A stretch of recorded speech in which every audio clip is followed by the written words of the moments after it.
ಸಾಯಿರಾಮ್. ಆತ್ಮೀಯ ವೀಕ್ಷಕ ಬಾಂಧವರಿಗೆಲ್ಲ ಇವತ್ತಿನ ಜೀವನಾಮೃತ ಕಾರ್ಯಕ್ರಮಕ್ಕೆ ಸ್ವಾಗತ ಸುಸ್ವಾಗತ. ವೀಕ್ಷಕರೇ, ಇವತ್ತು ವರಮಹಾಲಕ್ಷ್ಮಿ ಹಬ್ಬ ನಮ್ಮ ಭಾರತದಾದ್ಯಂತ ಹಿಂದೂ ಸನಾತನ ಧರ್ಮದ ಆಧಾರದ ಮೇಲೆ ಕೆಲವರು ವರಮಹಾಲಕ್ಷ್ಮಿ ಹಬ್ಬರು ಇವತ್ತನ್ನು ಆಚರಣೆ ಮಾಡ್ತಾರೆ. ಈ ಹಬ್ಬದ ಪ್ರಯುಕ್ತ ಭಗವತಿ ಮಹಾಲಕ್ಷ್ಮಿ ನಿಮ್ಮೆಲ್ಲರಿಗೂ ಆಯುಷ್ಯ, ಆರೋಗ್ಯ, ಸುಖ, ಶಾಂತಿ, ಧನ, ಕನಕ, ವಸ್ತ್ರ, ವಾಹನಾದಿಗಳನ್ನು ಕೊಟ್ಟು ಕಾಪಾಡಲಿ ಅಂತ ಹೇಳ್ತಾ ಇವತ್ತಿನ ಸಂಚಿಕೆಯನ್ನು ಪ್ರಾರಂಭ ಮಾಡ್ತಾಯಿದ್ದೀನಿ. ಇವತ್ತು ವರಮಹಾಲಕ್ಷ್ಮಿ ಹಬ್ಬ. ಈ ಹಬ್ಬವನ್ನು ಯಾವ ರೀತಿ ಆಚರಣೆ ಮಾಡಬೇಕು ಅಂತ ನಾನು ನೆನ್ನೆನೇ ಹೇಳಿದ್ದೆ.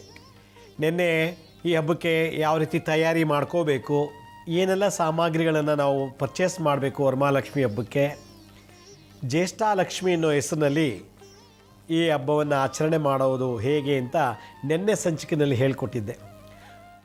ಎಷ್ಟು ಒಂದು 5,000 ದುಡಿತೀವಿ, 20,000 ಖರ್ಚು ಬಂದುಬಿಡುತ್ತೆ.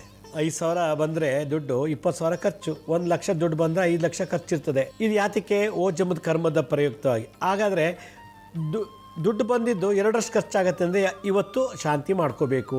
ಹೇಗೆ ಮಾಡಬೇಕು ಅಂತ ನೆನ್ನೆ ಹೇಳಿದ್ದೆ. ಗಂಡ ಹೆಂಡತಿ ಮಕ್ಕಳೆಲ್ಲ ದುಡಿತಾರೆ, ಮನೆ ದುಡ್ಡೇ ಉಳಿಯಲ್ಲ. ಅವನು ಬಂದ ಗದ್ದೆಗಿಲ್ಲ ದುಡ್ಡು ಕೊಡಿಯಿಂದ, ತಮ್ಮ ಬಂದು 5 ಲಕ್ಷ ತೊಗೊಂಡೋದ, ತಂಗಿ ಬಂದು ಒಂದು 2 ಲಕ್ಷ ತೊಗೊಂಡೋದ್ಲು. ಹೀಗೆ ದುಡ್ಡು ಬರುತ್ತೆ, ಬಂಧು ಮಿತ್ರರೆಲ್ಲ ಬಂದು ತೊಗೊಂಡೋಗ್ಬಿಡ್ತಾರೆ. ಉಳಿತಾ ಇಲ್ಲ, ದುಡ್ದಿದ್ದು ದುಡ್ಡು ಉಳಿತಿಲ್ಲ. ಅದಕ್ಕೆ ಯಾಕೆ? ಕಾರಣ ಏನು? ಅದಕ್ಕೆ ಇವತ್ತು ಶಾಂತಿ ಮಾಡಬೇಕು ವರಮಹಾಲಕ್ಷ್ಮಿ ದಿವಸ ಅನ್ನೋದನ್ನು ನಾನು ಹೇಳಿದ್ದೆ. ಮನೇಲಿ ಇದಕ್ಕಿದ್ದಕ್ಕೆ ದುಡ್ಡು ಕಳ್ತನ ಆಗ್ತಿರ್ತದೆ, ಒಡವೆಗಳ ಕಳ್ತನ ಆಗ್ತದೆ, ವಸ್ತುಗಳ ಕಳ್ತನ ಆಗುತ್ತೆ, ವಾಹನಗಳ ಕಳ್ತನ ಆಗುತ್ತೆ, ಡಾಕ್ಯುಮೆಂಟ್ಸ್ ಮನೇಲಿ ಭೂಮಿಗೆ ಸಂಬಂಧಪಟ್ಟಂಥದ್ದು, ಅದು ಲಕ್ಷ್ಮಿ. ಯಾಕೆ? ಕಾರಣ ಏನು ಆ ಥರ ಆಗೋಕ್ಕೆ, ಮನೇಲಿ ಕಳ್ತನ ಆಗೋದಕ್ಕೆ ದುಡ್ಡು? ಹಾಗಿದ್ರೆ ವರಮಹಾಲಕ್ಷ್ಮಿ ದಿವಸ ಅದಕ್ಕೆ ಮನೇಲಿ ಕಳ್ತನ ಆಗಬಾರ್ದು ಅಂದರೆ ಶಾಂತಿ ಮಾಡ್ಕೋಬೇಕು ಅನ್ನೋದನ್ನು ನಿನ್ನೆ ಹೇಳಿದ್ದೆ. ನಾನು ಬರಬೇಕಾದ ದುಡ್ಡು ಬರೋದಿಲ್ಲ. ದುಡ್ಡು ಕೊಟ್ಟು 5 ಲಕ್ಷ 5 ವರ್ಷ ಆದರೂ ಕೊಟ್ಟಿಲ್ಲ, ಬಂದಿಲ್ಲ. ಬರಬೇಕಾದ ದುಡ್ಡು ಬರ್ತಾಯಿಲ್ಲ. ಬಡ್ಡಿ ಬೇಡ, ಅಸಲು ಬಂದರೆ ಸಾಕು. ಯಾಕೆ ಬರ್ತಿಲ್ಲ ದುಡ್ಡು? ಕಾರಣ ಏನು? ಹಾಗಾದ್ರೆ ವರಮಹಾಲಕ್ಷ್ಮಿ ದಿವಸ ಬರಬೇಕಾದ ದುಡ್ಡಿಗೆ ಯಾವ ರೀತಿ ನಾವು ಪೂಜೆ ಮಾಡಬೇಕು, ಇದಕ್ಕೂ ನಾನು ನಿನ್ನೆ ಸಂಚಿಕೆಯಲ್ಲಿ ಹೇಳಿದ್ದೆ. ಇನ್ನೊಂದು, ಕಾರ್ ಇತ್ತು, ಸೈಟ್ ಇತ್ತು, ಮನೆ ಇತ್ತು, ಹೊಲ ಗದ್ದೆ ತೋಟ ಎಲ್ಲ ಇತ್ತು, ಎಲ್ಲ ಕಳ್ಕೊಂಬಿಟ್ಟೆ ನಾನು. ಹೊಲ ಗದ್ದೆ ಮನೆ ಎಲ್ಲ ಕಳ್ಕೊಂಡೆ. ಕಾರಣ ಏನು?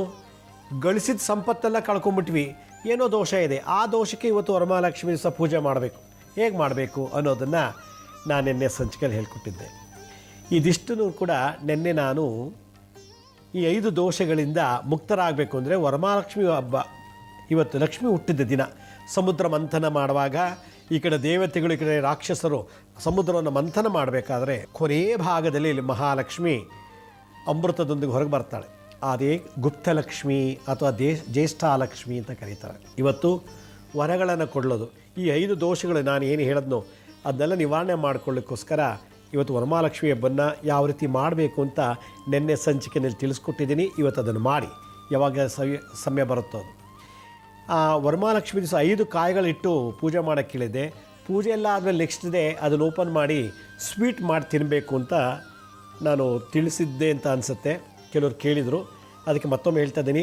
ವರಮಹಾಲಕ್ಷ್ಮಿಗೆ ಇಟ್ಟಿದ್ದ ಕಳಶದ ಕಾಯಿ ಆಗಲಿ, ಪೂಜಾ ಮಾಡಿದ ಕಾಯಿನ ಬೇರೆಯವ್ರಿಗೆ ಕೊಡಬಾರ್ದು. ನಾವೇ ಮನೇಲಿ ಸ್ವೀಟ್ ಮಾಡಿ ಮನೆ ಮಂದಿನೆಲ್ಲ ಮಿಠಾಯೋ, ಸಕ್ಕರೆ ಪೊಂಗಲೋ ಅಥವಾ ಕೇಸರಿಬಾತ್ ಯಾವುದಕ್ಕೋ ಒಂದು ಉಪಯೋಗಿಸ್ಕೋಬೋದು. ಇದನ್ನು ನೀವು ಮಾಡಬೇಕು. ಇವತ್ತಿನ ಸಂಚಿಕೆಯಲ್ಲಿ ಒಂದು ವಿಶೇಷತೆ ಏನಪ್ಪ ಅಂತಂದರೆ, ಯಾರಿಗೆ ಕಳಶ ಇಟ್ಟು ಪೂಜೆ ಮಾಡೋಕ್ಕಾಗಿಲ್ವೋ, ಪದ್ಧತಿ ಇಲ್ಲ. ಕೆಲವು ಮನೇಲಿ ವರಮಹಾಲಕ್ಷ್ಮಿ ಹಬ್ಬನ ಕಳಶ ಇಟ್ಟು ಪೂಜೆ ಮಾಡ್ತಾರೆ, ಕೆಲವು ಫೋಟೋ ಇಟ್ಟು ಪೂಜೆ ಮಾಡ್ತಾರೆ, ಕೆಲವು ವಿಗ್ರಹ ಇಟ್ಟು ಪೂಜೆ ಮಾಡ್ತಾರೆ. ಇವತ್ತು ಆಡಂಬರ ಜಾಸ್ತಿ ಆಗಿದೆ. ಅದು ನಮ್ಮ ಗೋತ್ರದಲ್ಲಿ ನಡೆದು ಬಂದಿರಬೇಕು. ಕಳಶ ಪ್ರತಿಷ್ಠಾಪನೆ ಮಾಡಿ ವರಮಹಾಲಕ್ಷ್ಮಿನ ಆವಾಹನೆ ಮಾಡಿ ಶಾಸ್ತ್ರೋಕ್ತವಾಗಿ ಪೂಜೆ ಮಾಡೋ ಪದ್ಧತಿ ಇದ್ದರೆ ಮಾತ್ರ ಕಳಶ ಇಡಬೇಕು, ಇಲ್ಲದ್ರೆ ಇಡಬಾರ್ದು ಅಂತ ನನ್ನ ಅಭಿಪ್ರಾಯ. ನೀವು ವಿಚಾರ ಮಾಡಿ ಬೇರೆಯವ್ರ ಹತ್ರ. ಇವತ್ತು ಎಷ್ಟೋ ಜನಕ್ಕೆ ಕಳಶ ಇಟ್ಟು ಪೂಜೆ ಮಾಡಲಿಕ್ಕೆ ನಡೆದು ಬಂದಿಲ್ಲ, ಮಾಡೋಕ್ಕಾಸೆ ಬಟ್ ಮಾಡೋಂಗಿಲ್ಲ. ಯಾಕೆ ಅಂತಂದರೆ ಸೂತಕ ಬಂದಿರ್ಬೋದು, ಯಾವುದೋ ಹೆಣ್ಮಗಳು ಮೆಚೂರ್ಡ್ ಆಗಿರ್ಬೋದು, ಅಥವಾ ಯಾರೋ ಸತ್ತೋಗಿರ್ಬೋದು ಇವತ್ತು ಅಥವಾ ನಿನ್ನೆ ಹೋದ ವಾರದಲ್ಲಿ. ಈ ಸೂತಕ ಇರೋದ್ರಿಂದ ಮನೆಯಲ್ಲಿ ಶುಭ ಕಾರ್ಯ ಮಾಡೋಂಗಿಲ್ಲ ಅಂತ ಹೇಳ್ತಾರೆ. ಆದ್ದರಿಂದ ಆಲ್ಟರ್ನೇಟಿವ್ ಏನು? ಹಾಗಾದರೆ ಪ್ರತಿ ವರ್ಷ ಕಳಶ ಇಟ್ಟು ಪೂಜೆ ಮಾಡ್ತೀವಿ, ಇವತ್ತು ನಮ್ಮ ಅತ್ತೆ ತೀರ್ಕೊಂಡ್ಬಿಟ್ಟಿದ್ದಾರೆ, ಈ ವರ್ಷ ಮಾಡೋಂಗಿಲ್ಲ. ಅಯ್ಯೋ ನಮ್ಮ ಮಾವ ತೀರ್ಕೊಂಡ್ರು, ನನ್ನ ಗಂಡ ತೀರ್ಕೊಂಡ್ರು, ಹೆಂಡತಿ ತೀರ್ಕೊಂಡ್ರು, ಮಗಳು ತೀರ್ಕೊಂಡ್ರು. ಸೂತಕದ ಛಾಯೆ, ಈ ಸೂತಕದ ಛಾಯೆಯಲ್ಲಿ ವರಮಹಾಲಕ್ಷ್ಮಿ ಹಬ್ಬ ಮಾಡೋಂಗಿಲ್ಲ. ಆದ್ದರಿಂದ ವ್ರತಭಂಗ ಆಯಿತು ಸೂತಕದಿಂದ. ಇದು ಪರಂಪರಾಗತವಾಗಿ ಬಂದಿದ್ರೆ ಮಾತ್ರ, ಇಲ್ಲ ನಾನು ಚಿಂತೆ ಮಾಡೋ ಅವಶ್ಯಕತೆ ಇಲ್ಲ. ಯಾವ ದೇವತೆಗಳು ಕೂಡ ಅಳೋದಿಲ್ಲ ನನಗೆ ಪೂಜೆ ಮಾಡಿಲ್ಲ ಅಂಥೇಳಿ, ಯಾರೂ ಶಾಪ ಹಾಕೋದಿಲ್ಲ. ಯಾರೂ ವರನೂ ಕೊಡೋದಿಲ್ಲ.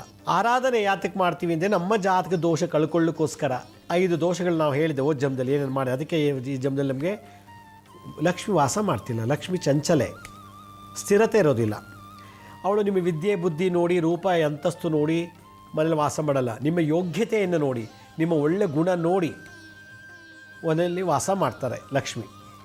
ಅದನ್ನೇ ನಾವು ಸಮುದ್ರ ಮಂಥನದಲ್ಲಿ ಕೊನೆ ಮೆಸೇಜ್ ಏನಪ್ಪ ಅಂದರೆ, ಕೊನೆಗೆ ಅವರು ಒಳೆದಿದ್ದು ಯಾರು? ದೇವತೆ ಲಕ್ಷ್ಮಿ, ದೇವತೆಗಳಿಗೆ. ಹಾಗೆ ನಾವು ನಮ್ಮ ವ್ಯಕ್ತಿತ್ವವನ್ನು ತುಂಬ ಚೆನ್ನಾಗಿತ್ತು ಅಂದರೆ, ಒಳ್ಳೆಯ ನಡೆ ನುಡಿ ಆಚಾರ ವಿಚಾರ ಇದ್ದರೆ ಮಾತ್ರ ಲಕ್ಷ್ಮಿ ಉಳಿತಾಳೆ.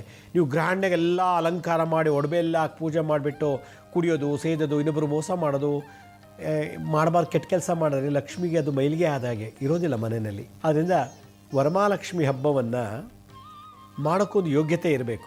ಆ ಯೋಗ್ಯತೆ ತಕ್ಕಂತೆ ಆಶೀರ್ವಾದ ಮಾಡೋದು ಲಕ್ಷ್ಮಿ ಕರ್ತವ್ಯ. ನನ್ನಲ್ಲಿ ಕಂಡೋ ದುಡ್ಡು ತೊಗೊಂಬಂದು ಹಬ್ಬ ಮಾಡ್ತೀನಿ, ನಾನು ಮೋಸ ಮಾಡೋ ದುಡ್ಡಲ್ಲಿ ಹಬ್ಬ ಮಾಡ್ತಾಯಿದ್ದೀನಿ. ಯಾರಿಗೋ ದುಡ್ಡು ಕೊಡಲೇ ಇಲ್ಲ, ಆ ದುಡ್ಡಲ್ಲಿ ತೊಗೊಂಬಂದು ಮಜಾ ಮಾಡಿ, ಯಾರ್ದೋ ಒಂದು ದುಡ್ಡು ಕತ್ಕೊಂಬಂದು ಹಬ್ಬ ಮಾಡ್ತಾಯಿದ್ದೀನಿ. ಹೀಗೆ ಹಲವಾರು ಸುಳ್ಳು ಸಾಕ್ಷಿ ಹೇಳಿ ದುಡ್ಡು ತೊಗೊಂಡು ಹಲವಾರು ರೀತಿ ಮೋಸ ವಂಚನೆಯಿಂದ ದುಡ್ಡು ಸಂಪಾದನೆ ಮಾಡಿ ಹಬ್ಬ ಮಾಡ್ತಿದ್ರೆ ಲಕ್ಷ್ಮಿ ಆಶೀರ್ವಾದ ಮಾಡೋದಿಲ್ಲ. ಅದೆಲ್ಲ ಕುಬೇರ ಲಕ್ಷ್ಮಿ ಅಂತಾರೆ. ಆದ್ದರಿಂದ ಇವತ್ತಿನ ಸಂಚಿಕೆಯಲ್ಲಿ ನನ್ನ ಒಂದು ವಿಶೇಷ ಅನುಭವದ ಮಾತೇನಪ್ಪ ಅಂತಂದರೆ, ಸೂತಕ ಇದ್ದಾಗ ಲಕ್ಷ್ಮೀ ಪೂಜೆ ಮಾಡೋಕ್ಕಾಗಲಿಲ್ಲ ಅಥವಾ ಬೇರೆ ಕಾರಣದಿಂದ ಆರೋಗ್ಯ ಇಲ್ಲ ಮನೆಯಲ್ಲಿ, ಯಾವುದೋ ಹೆಂಗಸು ಮುಟ್ಟಾಗ್ಬಿಟ್ರು ಮನೆ ಒಳಗಡೆ, ಮಗು ಜನನ ಆಯಿತು ಅಥವಾ ಮಗು ಮೈ ನೆರೀತು ಪುಷ್ಪವತಿ ಆದಲು ಅಥವಾ ಇನ್ಯಾವುದೋ ಕಾರಣದಿಂದ ಮಾಡೋಕ್ಕಾಗಿಲ್ಲ ಅಂದರೆ ಇವತ್ತು ಇನ್ನೊಂದು ಪೂಜೆನ ಮಾಡ್ಬೋದು. ಕೆಲವರು ಈ ಕಾರಣದಿಂದ ಇವತ್ತು ಹಬ್ಬ ಮಾಡೋಕ್ಕಾಗದೇ ಇದ್ದರೆ ಲಕ್ಷ್ಮೀ ಪೂಜೆಯನ್ನು ಇನ್ನೊಂದು ರೀತಿ ಮಾಡ್ಬೋದು ಅಂತ ನನ್ನ ಗುರುಗಳು ಹೇಳ್ತಾಯಿದ್ರು. ಏನಪ್ಪ ಅಂತಂದರೆ, ಭೂಮಿ ಪೂಜೆ, ಹೊಲ ಗದ್ದೆ ತೋಟ ಇಂಥ ಜಾಗದಲ್ಲಿ ಪರಶುರಾಮರನ್ನಿಟ್ಟು ಪೂಜೆ ಮಾಡ್ಬೋದು ಅಂತ. ನೋಡಿ, ವರಮಹಾಲಕ್ಷ್ಮಿ ದಿವಸ ಪರಶುರಾಮರ ಪೂಜೆ ಮಾಡ್ಬೋದು ಅಂತೆ. ಪರಶುರಾಮರು ಯಾರು? ಜಮದಗ್ನಿ ಋಷಿಯ ಮಗ, ರೇಣುಕಾದೇವಿ ಯಲ್ಲಮ್ಮ ದೇವಿಯ ಮಗ, ವಿಷ್ಣುವಿನ ಇನ್ನೊಂದು ಅವತಾರ ಪರಶುರಾಮ. ದಶಾವತಾರದಲ್ಲಿ ಇದು ಒಂದು ಅವತಾರ ಬರ್ತದೆ. ಪರಶುರಾಮರ ಪೂಜೆ ಮಾಡೋದ್ರಿಂದ ಧಾನ್ಯಲಕ್ಷ್ಮಿ, ಹೊಲ ಗದ್ದೆ ತೋಟದಲ್ಲಿ ಅಡಿಕೆ ಬೆಳೀತಾರೆ, ತೆಂಗು ಬೆಳೀತಾರೆ, ಮಾವು ಬೆಳೀತಾರೆ, ಹಣ್ಣುಗಳೆಲ್ಲ ಬೆಳೀತಾರೆ, ಅದು ಲಕ್ಷ್ಮಿ. ಭತ್ತ ರಾಗಿ ಗೋಧಿ ಬೆಳೀತಾರೆ, ಧಾನ್ಯಲಕ್ಷ್ಮಿ ಹೊಲ ಗದ್ದೆಗಳಲ್ಲಿ.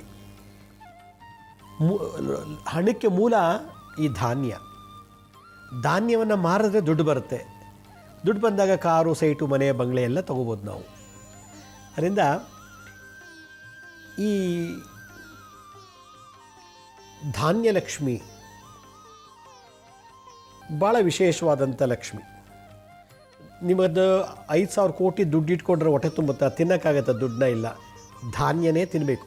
ಅಕ್ಕಿನೋ ರಾಗಿನೋ ಗೋಧಿನೋ ಬೆಳೆದು ಬೇಯಿಸಿ ಅದನ್ನು ಊಟ ಮಾಡಬೇಕು ನಾವು. ದುಡ್ಡಲ್ಲಿ ಊಟ ಮಾಡೋಕ್ಕಾಗಲ್ಲ, ದುಡ್ಡು ತಿನ್ನೋಕ್ಕಾಗಲ್ಲ. ಹೀಗಾಗಿ ಆಗಾಗ ಲಕ್ಷ್ಮಿಯನ್ನು ಪೂಜೆ ಮಾಡ್ತಿರ್ಬೇಕಂತೆ. ಸ್ಥಿರಲಕ್ಷ್ಮಿಯಿಂದ ಜಮೀನು, ಸ್ಥಿರಲಕ್ಷ್ಮಿ ತೋಟ, ಸ್ಥಿರಲಕ್ಷ್ಮಿ ಹೊಲ. ಆದರೆ ರೈತರಿಗೆ ಬೆನ್ನೆಲುಬಾಗಿರುವಂಥವಳು ಮಹಾಲಕ್ಷ್ಮಿ, ಭೂಲಕ್ಷ್ಮಿ, ಧಾನ್ಯಲಕ್ಷ್ಮಿ ಅಂತ ಕರೀತಾರೆ. ವರಮಹಾಲಕ್ಷ್ಮಿ ಹಬ್ಬದ ದಿನನೇ ಮಾಡಬೇಕು ಅಂತೇನೂ ಇಲ್ಲ. ಪ್ರತಿ ಶುಕ್ರವಾರ ಅಥವಾ ಹುಣ್ಣಿಮೆ ದಿವಸ, ಅದರಲ್ಲೂ ಹುಣ್ಣಿಮೆ ಶುಕ್ರವಾರ ಬಂದ್ರೂ ಭಾಳ ಒಳ್ಳೆಯದಂತೆ. ಪ್ರತಿ ಶುಕ್ರವಾರ ಮಾಡ್ಬೋದು. ಆಗಲಿಲ್ವಾ, ಹುಣ್ಣಿಮೆ ದಿವಸ ಶುಕ್ರವಾರ ಬಂದಿರಬೇಕು. ಯಾವ ಶುಕ್ರವಾರ ಹುಣ್ಣಿಮೆ ಬರುತ್ತೋ ಭಾಳ ವಿಶೇಷವಾದಂಥದ್ದು ಧಾನ್ಯಲಕ್ಷ್ಮಿ. ಮೂರನೇದು ಪ್ರದೋಷ ಕಾಲದಲ್ಲಿ ಶುಕ್ರವಾರ ಬರುವಂಥ ಪ್ರದೋಷ, ಶುಕ್ರ ಪ್ರದೋಷ ಅಂತ ಹೇಳ್ತಾರೆ. ಶುಕ್ರ ಸ್ತ್ರೀ ಗ್ರಹ, ಶುಕ್ರ ಗ್ರಹ ಸ್ತ್ರೀ, ಪುರುಷ ಗ್ರಹ ಅಲ್ಲ. ಶುಕ್ರ ಗ್ರಹಕ್ಕೆ ಅಧಿದೇವತೆ ಮಹಾಲಕ್ಷ್ಮಿ, ರಾಹುಗೆ ಅಧಿಪತಿ ಚಂಡಿಕಾದೇವಿ. ಚಂದ್ರ ಸ್ತ್ರೀ ಗ್ರಹ, ರಾಹು ಸ್ತ್ರೀ ಗ್ರಹ, ಶುಕ್ರನು ಸ್ತ್ರೀ ಗ್ರಹ. ಚಂದ್ರ ರಾಹು ಶುಕ್ರ 3 ಸ್ತ್ರೀ ಗ್ರಹಗಳು. ಈ 3 ಗ್ರಹದಲ್ಲಿ ಕಾಳಿ ಲಕ್ಷ್ಮೀ ಸರಸ್ವತಿ. ಅದರಲ್ಲಿ ಈ ಶುಕ್ರ ಗ್ರಹ ಶುಕ್ರ ಪ್ರದೋಷ ಶುಕ್ರವಾರ ಸಂಜೆ ಸೂರ್ಯ ಅಂದರೆ ಚಂದ್ರ ಉದಯ ಆಗೋಕ್ಕೆ ಮುಂಚೆ 1 ಅವರ್, ಚಂದ್ರ ಉದಯ ಆದಮೇಲೆ 1 ಅವರ್, ಆ ಸಂಧಿ ಕಾಲದಲ್ಲಿ ಮಾಡುವಂಥ ಪೂಜೆ ಪ್ರದೋಷ ಪೂಜೆ. ಆ ಶುಕ್ರವಾರ ದಿವಸ ಭೂಮಿಯಲ್ಲಿ ನಿಮ್ಮ ಹೊಲ ಗದ್ದೆ ತೋಟ ಅಥವಾ ನಿಮ್ಮ ಹತ್ರ ಇಲ್ಲದೇ ಇರ್ಬೋದು, ಇರೋ ಜಾಗದಲ್ಲಿ ಹೋಗಿ ಪೂಜೆ ಮಾಡಿ, ತಪ್ಪೇನಿಲ್ಲ. ಆಗ ಪರಶುರಾಮರ ಮುಖಾಂತರ ಲಕ್ಷ್ಮಿ ಆಶೀರ್ವಾದ ಆಗತ್ತಂತೆ. ನೋಡಿ, ಇದೊಂದು ವಿಶೇಷತೆ. ಇದೊಂದು ಬಹಳ ವಿಶೇಷವಾದಂಥ ಮಾಹಿತಿ. ಯಾರಿಗೆ ವರಮಹಾಲಕ್ಷ್ಮಿ ಹಬ್ಬ ವ್ರತ ಮಾಡೋಕ್ಕಾಗಲಿಲ್ಲ ಕಾರಣಾಂತರದಿಂದ, ಎಲ್ಲ ಚೆನ್ನಾಗಿತ್ತು, ಗಂಡ ಅಡ್ಮಿಟ್ ಆಗಿಬಿಟ್ಟಿದ್ದಾರೆ. ಅಡ್ಮಿಟ್ ಇದ್ದಾಗ ಮನೇಲಿ ಹಿಂಗೆ ವ್ರತ ಮಾಡೋಕ್ಕಾಗತ್ತೆ ವರಮಹಾಲಕ್ಷ್ಮಿ ವ್ರತ? ಮಗನಿಗೆ ಹುಷಾರಿಲ್ಲ, ಮಗಳಿಗೇನೋ ಪ್ರಾಬ್ಲಮ್ ಆಯಿತು, ಅಥವಾ ಏನೋ ಒಂದು ಅಡೆತಡೆಗಳು ಬಂತು, ವರಮಹಾಲಕ್ಷ್ಮಿ ಹಬ್ಬ ಮಾಡೋಕ್ಕಾಗಲಿಲ್ಲ ಅಂದರೆ ನೆಕ್ಸ್ಟು ಶುಕ್ರವಾರ ಅಥವಾ ಹುಣ್ಣಿಮೆ ಬಂದಂಥ ಶುಕ್ರವಾರ ಅಥವಾ ಪ್ರದೋಷ ಕಾಲದಲ್ಲಿ, ಶುಕ್ರ ಪ್ರದೋಷದಲ್ಲಿ ಭೂಮಿ ಪೂಜೆ ಮಾಡಬೇಕು, ಪರಶುರಾಮರ ಹೆಸರು ಹೇಳಿ ಅಂತ ಹೇಳ್ತಾರೆ. ಆದ್ದರಿಂದ ಈ ಪರಶುರಾಮರ ಪೂಜೆ ಮಹಾಲಕ್ಷ್ಮಿಗೆ ಶ್ರೇಷ್ಠ ಅಂತೇಳಿ ಇದು ರೇಣುಕಾದೇವಿ ಆಶೀರ್ವಾದ ಮಾಡಿದಾರಂತೆ. ಜಮದಗ್ನಿ ಋಷಿಗಳು ಕೂಡ ಮಗನಿಗೆ ಪರಶುರಾಮ ಆಶೀರ್ವಾದ ಮಾಡಿದ್ದಾರೆ. ಎಷ್ಟೋ ಜನ ಗೊತ್ತಿದೆ ಈ ಕತೆ, ಆದರೂ ನಾನು ಒಂದೇ ನಿಮಿಷದಲ್ಲಿ ಹೇಳ್ತೀನಿ. ರೇಣುಕಾದೇವಿ ಒಬ್ಬ ರಾಜನ ಮಗಳು ಯಲ್ಲಮ್ಮ ಒಬ್ಬ ಋಷಿಯನ್ನು ಮದುವೆ ಮಾಡ್ಕೊಳ್ತಾರೆ. ಅದು ಭಾಳ ದೊಡ್ಡ ಕಥೆ ಇದೆ. ಒಂದಿನ ನದಿನಲ್ಲಿ ಸ್ನಾನ ಮಾಡಿ, ನಿತ್ಯ ಸ್ನಾನ ಮಾಡಿ, ಅಲ್ಲೇ ಮಣ್ಣಲ್ಲಿ ಮಡಕೆ ಮಾಡಿ ಹಾವನ್ನು ಸೆಂಬಿ ಮಾಡಿಕೊಂಡು ಆ ಮಣ್ಣಿನ ಮಡಕೆಯಲ್ಲಿ ನೀರು ತೊಗೊಂಬಂದು ಗಂಡನಿಗೆ ಜಮದಗ್ನಿ ಋಷಿಗಳಿಗೆ ಹೋಮಕ್ಕೆ ಶುದ್ಧ ನೀರನ್ನು ತಲ್ಕೊಡ್ತಾ ಇದ್ರಂತೆ ಯಲ್ಲಮ್ಮ ರೇಣುಕಾದೇವಿ. ಒಂದಿನ ಅವರು ನದಿ ದಡದಲ್ಲಿ ಹೋಗಿ ಸ್ನಾನ ಮಾಡಿ ಬರ್ಬೇಕಾದ್ರೆ ಯಾವುದೋ ದೇಶದ ಒಬ್ಬ ರಾಜರಾಣಿ ಆಗ್ತಾನೆ, ಮದುವೆ ಆಗಿರೋಂಥ ರಾಜಕುಮಾರ ಹನಿಮೂನಿಗೆ ಬಂದಿರ್ತಾನೆ. ನದಿನಲ್ಲಿ ಅವನು ಆ ಹುಡುಗಿ ಜೊತೆ ಜಲಕ್ರೀಡೆ ಆಡ್ತಾ ಸುಖ ಪಡ್ತಿರ್ತಾನೆ. ಆ ಕಡೆ ಎಲ್ಲ ರಾಜರು, ಸೈನಿಕರು, ದಂಡು ದಾಳಿ ಪಲ್ಲಕ್ಕಿ ಎಲ್ಲ ಜೋರಿದೆ. ಇಲ್ಲಿ ಒಂದು ಹುಡುಗಿ ಆಗ್ತಾನೆ, ಮದುವೆ ಮಾಡ್ಕೊಂಡು ರಾಜಕುಮಾರ, ಇಬ್ಬರು ಕೂಡ ಜಲಕ್ರೀಡೆಯಲ್ಲಿ ಸುಖ ಪಡ್ತಾ ಇರ್ತಾರೆ.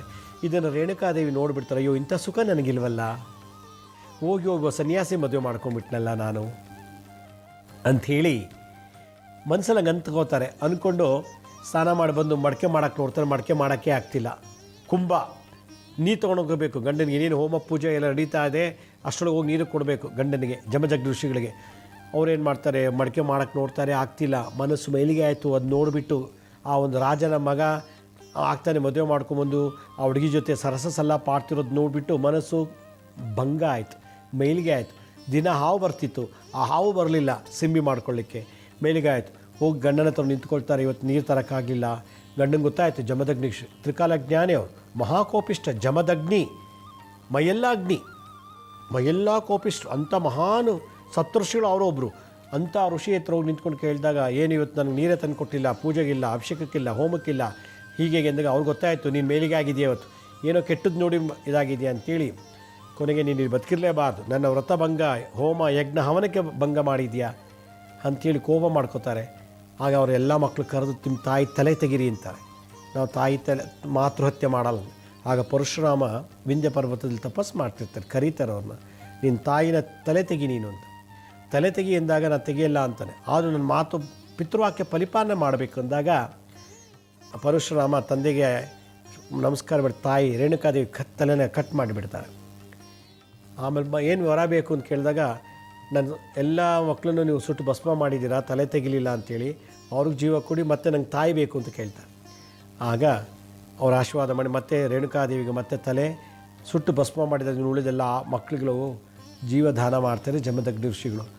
ಆಗ ರೇಣುಕಾದೇವಿ ಪಿತೃವಾಕ್ಯ ಪರಿಪಾಲನೆ ಮಾಡಿದ್ಯಾ, ನೀನು ಎಲ್ಲಿ ಇರ್ತೀಯೋ ಅಲ್ಲಿ ಲಕ್ಷ್ಮಿ ವಾಸ ಮಾಡ್ತಾಳೆ, ಅದರಿಂದ ನೀನು ಚಿರಂಜೀವಿ ಆಗಿರು, ಮತ್ತು ನೀನು ಒಂದು ವಿಶೇಷವಾದಂಥ ಶಕ್ತಿ, ಬ್ರಹ್ಮಚಾರಿ, ಅಗ್ನಿಯ ಸ್ವರೂಪ ನೀನು. ಅಗ್ನಿ ಅಂದರೆ ಲಕ್ಷ್ಮಿ, ಲಕ್ಷ್ಮಿ ಅಂದರೆ ಅಗ್ನಿ. ಆದ್ದರಿಂದ ನೀನನ್ನು ಯಾರು ಆರಾಧನೆ ಮಾಡ್ತಾರೋ ಅವ್ರ ಮನೇಲಿ ಲಕ್ಷ್ಮಿ ಚಿರಸ್ಥಿರವಾಗಿರ್ತಾಳೆ ಅಂಥೇಳಿ ರೇಣುಕಾದೇವಿ ಆಶೀರ್ವಾದ ಮಾಡ್ತಾರೆ ಅಂತ ಕಥೆಯಲ್ಲಿ ಬರ್ತದೆ. ಆ ಕಥೆ ಆಧಾರದ ಮೇಲೆ ಪರಶುರಾಮರನ್ನು ಭೂಮಿ ಪೂಜೆ ಮಾಡಿ ಲಕ್ಷ್ಮಿಗೆ ಸಂತೃಪ್ತಿ ಪಡಿಸುವಂಥದ್ದು. ಅದರಿಂದ ಛಲಗಾರ ಕ್ಷತ್ರಿಯರನ್ನ ನಾಶ ಮಾಡಿದಂಥ ವ್ಯಕ್ತಿ ಪರಶುರಾಮರು, ರಾಜರ ಕುಲವನ್ನೇ ನಾಶ ಮಾಡಿದಂಥವರು. ಇದೆಲ್ಲಕ್ಕಿಂತ ಹೆಚ್ಚಾಗಿ ಕಾರ್ತಿವೀರಾಜನ ಜೊತೆ ಹೋರಾಟ ಮಾಡಿದವರು, ದತ್ತಾತ್ರೇಯನ ಆಶೀರ್ವಾದ ಪಡೆದವರು, ಲಕ್ಷ್ಮಿ ಸಾಕ್ಷಾತ್ ಲಕ್ಷ್ಮಿ ರೇಣುಕಾದೇವಿ ಅವರಿಂದ ಆಶೀರ್ವಾದ ಪಡೆದಂಥ ವಿಶೇಷ ವ್ಯಕ್ತಿ ಈ ಪರಶುರಾಮ. ಈಗ ವರಮಹಾಲಕ್ಷ್ಮಿ ಹಬ್ಬ ಮಾಡೋಕ್ಕೆ ಇವತ್ತು ಮಾಡೀವಿ, ಮತ್ತೇನು ಭೂಮಿ ಪೂಜೆ ಭೂಲಕ್ಷ್ಮಿ, ಧಾನ್ಯಲಕ್ಷ್ಮಿಗೂ ಕೂಡ ನೀವು ಪೂಜೆ ಮಾಡ್ಬೋದು. ಹೇಗೆಂದರೆ ತೋಟ ಗದ್ದೆ ಹೊಲ ಇದ್ದರೆ ತೋಟ, ಗದ್ದೆ, ಹೊಲ, ಭೂಮಿ ಇರಬೇಕು, ಬೆಳೆಯೋ ಕೃಷಿ ಭೂಮಿ, ಬೇಸಾಯ ಮಾಡುವಂಥ ಭೂಮಿ. ಅಲ್ಲಿ ನಿಮ್ಮ ಭೂಮಿ ಮಧ್ಯಭಾಗದಲ್ಲಿ ಒಂದು ಸಣ್ಣ ಕಲ್ಲು, ಯಾವುದಾದ್ರು ಒಂದು ಕಲ್ಲು ಚೆನ್ನಾಗಿ ತೊಳೆದುಬಿಟ್ಟು, ಒಂದು 2 kg ತೂಕದ ಕಲ್ಲು, ಒಂದು ಕಲ್ಲನ್ನ ಕ್ಲೀನಾಗಿ ತೊಳೆದುಬಿಟ್ಟು ಮಧ್ಯಭಾಗದಲ್ಲಿಟ್ಟು ನಿಮ್ಗೆ ಹೆಂಗೆ ಬೇಕೋ ಹಂಗೆ ಪೂಜೆ ಮಾಡಿ. ಪರಶುರಾಮ ಅಂಥೇಳಿ. ನಿಮಗೆ ಅದಕ್ಕೆ ಕಣ್ಣು, ಕಿವಿ, ಮೂಗು, ಬಾಯಿ ಇದು ಆಕಾರ ಇಲ್ಲ. ಒಂದು ನಿರ್ಗುಣ ಸ್ವರೂಪ, ಸಗುಣ ರೂಪ ಇಲ್ಲ. ಸಗುಣ ಅಂದರೆ ರೂಪ ಇರುವಂಥದ್ದು, ವಿಗ್ರಹ ಆರಾಧನೆ ಇಲ್ಲ. ಇದು ಕಲ್ಲು. ಆ ಕಲ್ಲಿಗೆ ಒಂದು ಶಕ್ತಿ ತುಂಬಬೇಕು. ಏನಂತ ಪರಶುರಾಮ ಅಂಥೇಳಿ ಹೆಸರಿಟ್ಟು ಅದನ್ನು ನೀವು ಪೂಜೆ ಮಾಡಬೇಕು. ಪೂಜೆ ಮಾಡ್ತಾಯಿದ್ದರೆ ಏನು ಮಾಡಬೇಕು? ಕಲ್ಲು ಚೆನ್ನಾಗಿ ತೊಳಿರಿ, ಒಂಚೂರು ನೀರು ಹಾಕಿ ಒರೆಸಿ, ಅದಕ್ಕೆ ಅರ್ಶಿನ, ಕುಂಕುಮ, ಗಂಧ, ಅಕ್ಷತೆ, ಹೂವು ಎಲ್ಲ ಇಡಿ. ಎಲ್ಲ ಆದಮೇಲೆ ನಾನು ಹೇಳೋ ಮಂತ್ರದಲ್ಲಿ 108 ಸಲ ಭಸ್ಮ ಅಥವಾ ಅಕ್ಷತೆಯಲ್ಲಿ, ಅಥವಾ ಯಾವುದು ಸಿಕ್ಕಿಲ್ಲ ತುಳಸಿ ಮಹಾಶ್ರೇಷ್ಠ, ಪರಶುರಾಮ ತುಳಸಿನಲ್ಲಿ ಅರ್ಚನೆ ಮಾಡು. ಒಂದೊಂದು ದಳ ಅಥವಾ ತುಳಸಿ ಸಿಗುತ್ತೆ ಎಲ್ಲ ಕಡೆಗೆ ತೊಗೊಂಡು ಗಂಧ ಅಕ್ಷತೆ ಎಲ್ಲ ಇಟ್ಟು ಎಲ್ಲ ಆದಮೇಲೆ ಒಂದು 108 ಸಲ ನಾನು ಹೇಳೋ ಮಂತ್ರದಲ್ಲಿ ನಿಮ್ಮ ಜಮೀನು, ತೋಟದಲ್ಲಿ ಅಥವಾ ಫಾರ್ಮ್ ಹೌಸಲ್ಲಿ, ರಿಸಾರ್ಟಲ್ಲಿ ಎಲ್ಲೋ ನೀವು, ಇದು ಭೂಮಿ ಪೂಜೆ, ಧಾನ್ಯಲಕ್ಷ್ಮಿ ಪೂಜೆ, ಪರಶುರಾಮರ ಮುಖಾಂತರ ರೇಣುಕಾದೇವಿ ಆಶೀರ್ವಾದ ಮಾಡಿರುವಂಥದ್ದು. ಎಲ್ಲಮ್ಮ, ಸೌದತ್ತಿ ಎಲ್ಲಮ್ಮ, ಆ ಹೂನ ಅಥವಾ ತುಳಸಿ ಮಾಡಿದ್ರೆ ಬಹಳ ಒಳ್ಳೆಯದು. ರಾಮರು ವಿಷ್ಣು ಸಂಭೂತ. ತಗೊಳ್ಳಿ. ಓಂ ಜಾಮದಗ್ನ್ಯಾಯ ವಿದ್ಮಹೇ ಮಹಾವೀರಾಯ ಧೀಮಹಿ ತನ್ನೋ ಪರಶುರಾಮ ಪ್ರಚೋದಯಾತ್. ತುಳಸಿ. ಓಂ ಜಾಮದಗ್ನ್ಯಾಯ ವಿದ್ಮಹೇ, ಜಮದಗ್ನಿ ಮಗ, ಮಹಾವೀರಾಯ ಧೀಮಹಿ, ಮಹಾಪರಾಕ್ರಮ, ಕ್ಷತ್ರಿಯನೆಲ್ಲ ನಾಶ ಮಾಡ್ದ. ಮತ್ತು ಮಾತೃಪ್ರಿಯ, ತಾಯಿ ಪ್ರಿಯವಾದಂಥ ಮಗ, ಲಕ್ಷ್ಮಿಗೆ ಪ್ರಿಯವಾದಂಥವನು ಪರಶುರಾಮ. ರಾಮ ವಿಷ್ಣು ಸ್ವರೂಪ, ರೇಣುಕಾದೇವಿ ಮಹಾಲಕ್ಷ್ಮಿ ಸ್ವರೂಪ. ಅದರಿಂದ ಮಹಾವೀರಾಯ ಧೀಮಹಿ ತನ್ನೋ ಪರಶುರಾಮ ಪ್ರಚೋದಯಾತ್ ಅಂಥೇಳಿ, ಓಂ ಜಾಮದಗ್ನ್ಯಾಯ ವಿದ್ಮಹೇ ಮಹಾವೀರಾಯ ಧೀಮಹಿ ತನ್ನೋ ಪರಶುರಾಮ ಪ್ರಚೋದಯಾತ್. ಓಂ ಜಾಮದಗ್ನ್ಯಾಯ ವಿದ್ಮಹೇ ಮಹಾವೀರಾಯ ಧೀಮಹಿ ತನ್ನೋ ಪರಶುರಾಮ ಪ್ರಚೋದಯಾತ್. ಓಂ ಜಾಮದಗ್ನ್ಯಾಯ ವಿದ್ಮಹೇ ಮಹಾವೀರ್ಯಾಯ ಧೀಮಹಿ, ಮಹಾವೀರಾಯ ಧೀಮಹಿ ತನ್ನೋ ಪರಶುರಾಮ ಪ್ರಚೋದಯಾತ್. ಓಂ ಜಾಮದಗ್ನ್ಯಾಯ ವಿದ್ಮಹೇ ಮಹಾವೀರಾಯ ಧೀಮಹಿ ತನ್ನೋ ಪರಶುರಾಮ ಪ್ರಚೋದಯಾತ್. ಓಂ ಜಾಮದಗ್ನ್ಯಾಯ ವಿದ್ಮಹೇ ಮಹಾವೀರಾಯ ಧೀಮಹಿ ತನ್ನೋ ಪರಶುರಾಮ ಪ್ರಚೋದಯಾತ್. ಈ ರೀತಿ 108 ಸಲ ಹೇಳಿಬಿಟ್ಟು ಮತ್ತು ಧೂಪ, ಊದುಬತ್ತಿ, ಆರತಿ ಮಾಡಿ, ಆಮೇಲೆ ಹಣ್ಣು ಕಾಯಿ, ನಿಮ್ಗೇನು ಸಿಗುತ್ತೋ ಹಣ್ಣು ಕಾಯಿ, ಅದು ಸಿಕ್ಕಿಲ್ವಾ 1-2 ಸೇಬು, ಅದು ಇಲ್ಲ ಬಾಳೆಹಣ್ಣು, ಇಲ್ಲ ಕಿತ್ಲೆಹಣ್ಣು, ಮೋಸಂಬಿ, ಇಲ್ಲ 5 ರೀತಿ ಪಂಚಫಲಗಳು ಇಟ್ಟು ಆ ಕಲ್ಲಿಗೆ ನೈವೇದ್ಯ ಮಾಡಿ. ಪರಶುರಾಮರಿಗೆಲ್ಲ ಆಗಿದೆ, ಅರ್ಚನೆ ಮಾಡಿದ್ದೀರ. ಅದಕ್ಕೊಂದು ದೈವ ಶಕ್ತಿ, ಕಳಾಶಕ್ತಿ ಬಂದಿದೆ, ತೇಜಸ್ ಬಂದಿದೆ, ಧಿಶಕ್ತಿ ಬಂದಿದೆ. ಪೂಜೆ ಮಾಡಿಬಿಟ್ಟು ನೈವೇದ್ಯ ಆದಮೇಲೆ ಮತ್ತೆ ಧೂಪ ದೀಪ ಮಾಡಿಬಿಟ್ಟು ಪ್ರದಕ್ಷಿಣೆ ಮಾಡಿ, ಧಾನ್ಯಲಕ್ಷ್ಮಿ ಸ್ವರೂಪನಾದಂಥ ಪರಶುರಾಮ, ಈ ಭೂಮಿಗೆ ಕಳ್ಳಕಾಕರಿಂದ ಹಾನಿಯಾಗಬಾರ್ದು, ಕೃಷಿ ಚೆನ್ನಾಗಿ ಅಭಿವೃದ್ಧಿಯಾಗಲಿ, ಬೇಸಾಯ ಚೆನ್ನಾಗಾಗಲಿ, ಧಾನ್ಯ ಸಮೃದ್ಧಿಯಾಗಲಿ, ಮತ್ತು ಇಲ್ಲಿಗೆ ಯಾವ ರೀತಿ ಅಗ್ನಿ ಅವಘಡಗಳು, ಬೆಂಕಿ ಬೀಳಬಾರ್ದು, ಚೋರ ಭಯ, ಅಗ್ನಿ ಭಯ, ವ್ಯಾಘ್ರ ಭಯ, ಮೃತ್ಯು ಭಯ, ಯಾವುದೇ ರೀತಿಯಲ್ಲಿ ಸಾವು ನೋವುಗಳು ಆಗಬಾರ್ದು, ಈ ಭೂಮಿ ಲಕ್ಷ್ಮೀ ಸ್ಥಾನ ಆಗಲಿ ಅಂತ ಹೇಳಿ ಪ್ರಾರ್ಥನೆ ಮಾಡಿ, ಅದಕ್ಕೆ ನಿಮಗೆ ಯಥಾಶಕ್ತಿ ಎಷ್ಟು ಸಾಧ್ಯವೋ ಅಷ್ಟು ಪ್ರದಕ್ಷಿಣೆ ಮಾಡಿ, ಮನೆ ಮಂದಿಯೆಲ್ಲ ಅಲ್ಲೇ ಕೂತು ಆ ಪ್ರಸಾದನ ತಿನ್ನಿ. ಏನು ನಿವೇದ್ಯ ಮಾಡಿರ್ತೀರೋ, ಹಣ್ಣು, ತೆಂಗಿನಕಾಯಿ ಅಥವಾ ಸೇಬು, ಕಿತ್ಲೆ, ಬಾಳೆಹಣ್ಣು, ಮೋಸಂಬಿ, ದಾಳಿಂಬೆ, ಆ ಸಾನ್ನಿಧ್ಯದಲ್ಲಿ ಇದ್ರ ಮುಂದೆ ಮಾಡಿ. ಆ ಕಲ್ಲು ಅಲ್ಲೇ ಇರಲಿ. ನಿಮಗೆ ಅದೊಂದು ಸೆಕ್ಯೂರಿಟಿ ಫೋರ್ಸ್ ಆ ಭೂಮಿಗೆ. ಹೀಗೆ ಲಕ್ಷ್ಮಿಯನ್ನು, ಧಾನ್ಯಲಕ್ಷ್ಮಿಯನ್ನು ಪರಶುರಾಮನ ಮುಖಾಂತರ, ಜಮದಗ್ನಿ ಋಷಿ ಬಂತು, ಪರಶುರಾಮ ಸಾಕ್ಷಾತ್ ಎಲ್ಲಮ್ಮ ರೇಣುಕಾದೇವಿ ಸ್ವತಃ ತನ್ನ ಮಗನಿಗೆ ಆಶೀರ್ವಾದ ಮಾಡಿರುವಂಥವ್ರು. ಯಾಕೆಂದರೆ ಲಕ್ಷ್ಮೀ ಸ್ವರೂಪಿ ಎಲ್ಲಮ್ಮ, ವಿಷ್ಣು ಸ್ವರೂಪ ಪರಶುರಾಮ. ಅಲ್ಲಿ ಅವರ ಒಂದು ಸಂಯೋಗ, ಅವರ ಒಂದು ಏನು energy level, frequency, bandwidth, vibration ಎಲ್ಲವೂ ಮ್ಯಾಚ್ ಆಗುತ್ತಂತೆ. ಅದರಿಂದ ಪರಶುರಾಮರ ಮುಖಾಂತರ ಲಕ್ಷ್ಮೀ ಪೂಜೆ, ಇದು ಎಷ್ಟೋ ಜನ ಗೊತ್ತೇ ಇಲ್ಲ ವಿಚಾರ. ಆಮೇಲೆ ರೈತರು ಇದನ್ನು ಆಗಾಗ ಮಾಡ್ತಾಯಿರಿ. ರೈತರು ಸಮೃದ್ಧಿಯಾಗಿ ಬೆಳೆ ಬೆಳುತ್ತೆ. ಎಲ್ಲ ಥರ ನಿಮಗೆ ಧಾನ್ಯ ಲಕ್ಷ್ಮಿ ಸಮೃದ್ಧಿ ಆಗ್ತಾಳೆ. ಭತ್ತ, ರಾಗಿ, ಗೋಧಿ ಏನು ಬೆಳಿತೀರೋ ಕಣ್ಣು ದೃಷ್ಟಿ ಆಗಿದ್ದರೆ ನಿವಾರಣೆ ಆಗುತ್ತೆ. ಜಮೀನಿಗೆ ಮಾಟ ಮಂತ್ರ ಮಾಡಿಸಿದ್ರೆ ನಿವಾರಣೆ ಆಗುತ್ತೆ. ಜಮೀನಲ್ಲಿ ಹೆಣಗಳೆಲ್ಲ ಸುಟ್ಟಾಕಿ ಊತ ಹಾಕಿ ಬಿಟ್ಟಿರ್ತೀರ, ಅದ್ರ ದೋಷ ಕೂಡ ಪರಶುರಾಮರು ತೆಗಿತಾರೆ. ಹೀಗೆ ಇದೊಂದು ರೈತರಿಗೆ ಇದೊಂದು ವರದಾನ. ರೈತರಿಗೆ ಒಳ್ಳೆಯ ಅಭಿವೃದ್ಧಿ ಆಗಲಿ, ರೈತರು ಧಾನ್ಯವನ್ನು ಚೆನ್ನಾಗಿ ಬೆಳೆದು ಐಶ್ವರ್ಯವನ್ನು ಪಡೆಯುವಂಥ ಒಂದು ವಿಶೇಷವಾದಂಥ ಈ ಒಂದು ಪೂಜಾ ವಿಧಾನ ಮಾಡಿ ಅಂತ ಹೇಳ್ತಾ ಇವತ್ತಿನ ಸಂಚಿಕೆಯನ್ನು ಮುಗಿಸ್ತಾ ಇದ್ದೀನಿ. ನಮ್ಮ ಹಳೆಯ ಸಂಚಿಕೆಗಳು ಯಾರು ನೋಡೋಕ್ಕಾಗಿಲ್ವೋ ನಮ್ಮ ಶಿರ್ಡಿ ಸಾಯಿ ಭಿಕ್ಷಾ ಕೇಂದ್ರ ಮತ್ತು ಹೆಲ್ತ್ ಸೈನ್ಸ್ ಅಂತ 2 ಯೂಟ್ಯೂಬ್ ಚಾನಲ್ ಇದೆ. ಇವ್ರ ಜೊತೆ SSBK ಜ್ಞಾನೋದಯ ಅಂತ ಒಂದು ಮ್ಯೂಸಿಕ್ ಚಾನಲ್ ಇದೆ. 3ಕ್ಕೂ ಸಬ್ಸ್ಕ್ರೈಬ್ ಮಾಡ್ಕೊಳ್ಳಿ. ಪಕ್ಕದಲ್ಲಿರೋ ಬೆಲ್ ಬಟನ್ ಪ್ರೆಸ್ ಮಾಡಿ, ನೋಡಾದ್ಮೇಲೆ ಲೈಕನ್ನು ಬಟನ್ ಪ್ರೆಸ್ ಮಾಡಿ. ಆಮೇಲೆ ಆ ಲಿಂಕನ್ನೇ ನಿಮ್ಮ ಬಂಧು ಮಿತ್ರರಿಗೆ ವಾಟ್ಸಪ್ ಮುಖಾಂತರ, ಇಮೇಲ್ ಮುಖಾಂತರ ಶೇರ್ ಮಾಡಿ. ಗುರುಜಿ ಲಕ್ಷ್ಮೀ ಶ್ರೀನಿವಾಸ್ ಅಂತೇಳಿ ಫೇಸ್ಬುಕ್ಕು, ಇನ್ಸ್ಟಾಗ್ರಾಮು, ಟ್ವಿಟ್ಟರು, ಲಿಂಕ್ಡ್ಇನ್ ಕೂಡ ಅಪ್ಲೋಡ್ ಮಾಡ್ತಾ ಇದ್ದೀವಿ. ಆಮೇಲೆ ಅಪಾಯಿಂಟ್ಮೆಂಟ್ಸ್ ಬೇಕಿದ್ದರು www.lakshmisrinivas.in ಅಂತ ಲಾಗಿನ್ ಆಗಿ ನೀವೇ ಅಪಾಯಿಂಟ್ಮೆಂಟ್ಸ್ ಫಿಕ್ಸ್ ಮಾಡ್ಕೊಳ್ಳಿ ಅಂತ ಹೇಳ್ತಾ ಇವತ್ತಿನ ಸಂಚಿಕೆಯನ್ನು ಮುಗಿಸ್ತೀನಿ. ನಾಳಿನ ಸಂಚಿಕೆಯಲ್ಲಿ ಲೈವ್ ಕಾರ್ಯಕ್ರಮ, ನಿಮ್ಮ ಫೋನ್ ಸ್ವೀಕರಿಸಿ ಮಾತಾಡುವಂಥ ಕಾರ್ಯಕ್ರಮ, ಅಲ್ಲಿ ಭೇಟಿ ಮಾಡ್ತೀನಿ. ಅಲ್ಲಿವರೆಗೂ ನನ್ನ ನಮಸ್ಕಾರ. ಸಾಯಿರಾಮ್.